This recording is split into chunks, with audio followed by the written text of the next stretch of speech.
Hello, my name is Simona, and I'm from Spain. And if there's one thing I've learned growing up, it is that life doesn't always turn out the way you imagine it in your fairy tale drawings.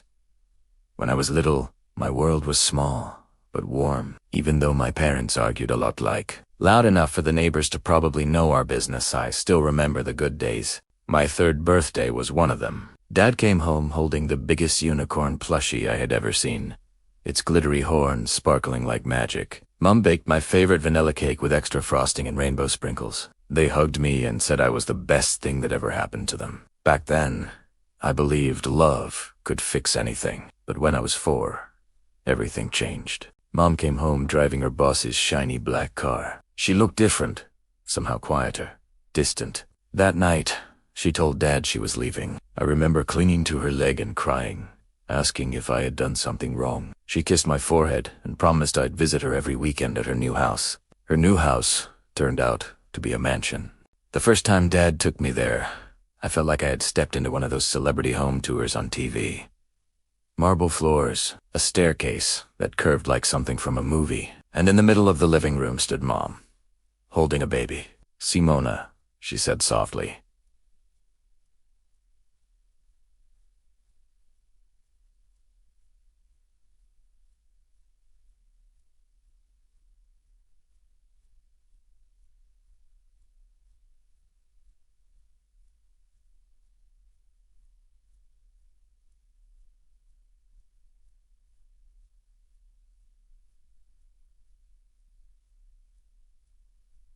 "This is Susula, Louisa." Louisa had tiny gold bracelets on her wrists, and the most expensive-looking stroller I'd ever seen. She was beautiful. And from that moment on, she had everything. Growing up, visiting Mom became complicated. At first, she'd hug me tightly and ask about school. But as Louisa grew older, she demanded all the attention. If Mom looked at me for too long, Louisa would cry like the world was ending. One day at the zoo, Mom bought us both cotton candy. Louisa threw hers into the baboon enclosure and started screaming for another one. Without thinking, I handed her mine. Mom squeezed my hand and whispered, "You've always been so understanding." I didn't feel understanding. I just didn't want Mom to be stressed. Back home, Dad tried his best to fill the quiet spaces. He made silly voices during bedtime stories and turned burnt pancakes into abstract art. When he started seeing my second-grade teacher, Esmeralda, I was nervous, but she was kind and patient, and she actually listened when I talked. One winter afternoon, she took me ice skating. I remember the cold air brushing my cheeks as she held my hands. "I won't let go until you're ready," she promised. But I let go first. For one glorious second, I felt like I was flying, and then I fell. When I woke up in the hospital, everything smelled sterile and quiet. The doctor explained gently that my leg would never fully recover. I would always walk with a limp. I thought that was the end of my story, but it wasn't. If I couldn't run fast, I would think fast. I poured myself into school. I became the top student in class. I helped everyone with homework. I discovered that I loved explaining things, watching someone's eyes light up when they finally understood. Simona Esmeralda told me once, "You'd make an incredible teacher." For the first time since my accident, I felt proud of who I was becoming. Years passed. Dad asked Esmeralda to marry him, and I was genuinely happy. Even Mom and Louisa were invited to the wedding. I hoped it meant our strange, divided family could finally feel whole. But Louisa had other plans. Right before the ceremony, I caught her sticking her finger into the wedding cake frosting. "Louisa, don't," I whispered. She smirked and reached again. I tried to pull her away, and somehow we both slipped crashing straight into the cake, frosting everywhere. Guests gasping, Dad staring in shock. Mom surprised everyone by scolding Louisa instead of me. "I'm tired of this behavior," she said firmly. Louisa's face hardened. "Maybe I should tell Dad to send you back to your poor family." Poor. The word echoed inside me long after the music started again. As we grew older, Louisa became more entitled. She bossed Mom around, ordering her to clean designer jackets, and threatening to complain to her father if things weren't teep or fit. I didn't understand how we could come from the same mother and be so different. Then, In 10th grade, something unexpected happened. I met Jared.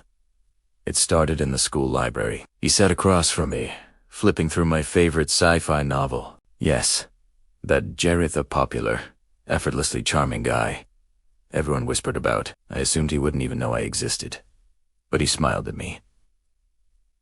We started talking about books, then movies, then everything. He admitted he hated all the attention he got and preferred quiet places like the library. One evening, he invited me to watch the newest space adventure movie. We showed up, dressed as characters from the film, laughing the entire time. It felt easy. Natural. After the movie, under the soft glow of streetlights, he leaned closer and he kissed me. For a second, I forgot about my limp. About Louisa, about everything. But doubt crept in. Why me? I asked. You could have anyone. He looked genuinely confused. Because you're you. That's kind of the best part. With Jared, I started seeing myself differently, not as broken, but as a noog. For once, life felt balanced. Until Mom called. Honey, she said carefully, Louisa is transferring to your school. Apparently, she had been expelled from her private academy for bullying. The next morning, Louisa walked into my public school wearing a fluffy white designer coat and oversized sunglasses, like she was entering a fashion show. Within minutes, some girls spray-painted her coat as part of a ridiculous new student tradition. She shrieked, "This is Dolce & Gabbana! Poor people have no class." I stepped in before things escalated. Later that day, we ran into Jared in the hallway. He smiled at me and kissed my cheek before heading to class. Louisa stared at us, stunned. Then she leaned closer to me, her voice low and sharp. How did the hottest guy in school end up with you? What's that supposed to mean? I asked. She smiled slowly. I'm going to steal him from you. Watch me. That night, as I lay in bed staring at the ceiling, my heart wouldn't stop racing. Was Louisa just being dramatic? Or was my sister about to turn my happiest chapter into my biggest heartbreak? The next morning, Louisa acted like nothing had happened, like say Adenti. Whispered that she was going to steal my boyfriend. Like Siadenti. Declared war in the calmest voice imaginable. But I knew my sister. When Louisa wanted something, she didn't just wish for it. She planned. After school that day, Jared walked me toward the gate, like he always did. We were laughing about how terrible we both were at chemistry experiments when Louisa suddenly appeared out of nowhere, perfectly timed. "Oh, Jared," she sang sweetly, as if we were all best friends. Before I could even process what was happening, she slipped a small folded paper into his jacket pocket. "My number," she said confidently, "in case you ever want to upgrade." Upgrade. Upgrade.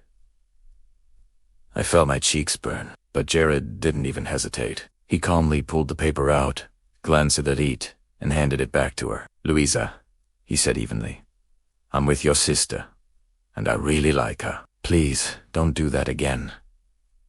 There was no anger in his voice, just certainty. For once, Louisa didn't have a clever comeback. Her face turned bright red, and she walked away without another word. I tried not to smile too widely, but inside, I was glowing.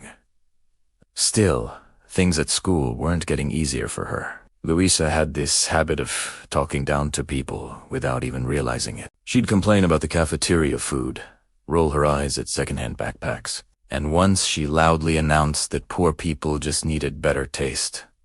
That didn't go over well. One afternoon during recess, I noticed a group of girls surrounding her near the lockers. Their expressions weren't friendly. "She shouldn't run her mouth if she can't handle the consequences," one of them snapped. I stood frozen for a second. Part of me thought, she kind of deserves this. But then Jared appeared beside me. "You're not really going to let that happen, are you?" he asked softly. "She's been awful," I muttered. "She's still your sister." Those words hit harder than I expected. I walked into the circle. Louisa looked nothing like the confident girl from before. Her designer bag was missing, and her eyes were glossy with tears. "Simona?" she whispered, her voice shaking. "Please." I crossed my arms. promise me something. What? Promise you'll stop acting like you're better than everyone, especially Mom. She hesitated. The girls around us shifted impatiently. I promise, she said quickly. I don't want to do this anymore. I don't want to be alone. There it was. Not pride, not arrogance. Loneliness. I turned to the girls. That's enough. She gets it. They rolled their eyes but stepped back, tossing her bag onto the floor before walking away. Louisa picked it up quietly. At lunch, something surprising happened.